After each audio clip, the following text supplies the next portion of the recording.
సావక తప్పదు సంపాదనన్నది ఎందుకురా మట్టిలోన కలువక తప్పదు రంగుల బంగులెందుకురా యాడవు ఈ ప్రాణమో ఎందుకింత ఆవేదనో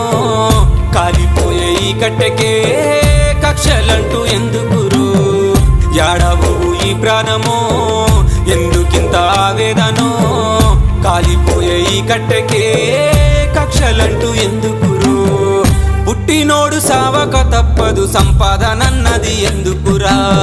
మట్టిలోన కలువక తప్పదు రంగుల బంగులెందుకురా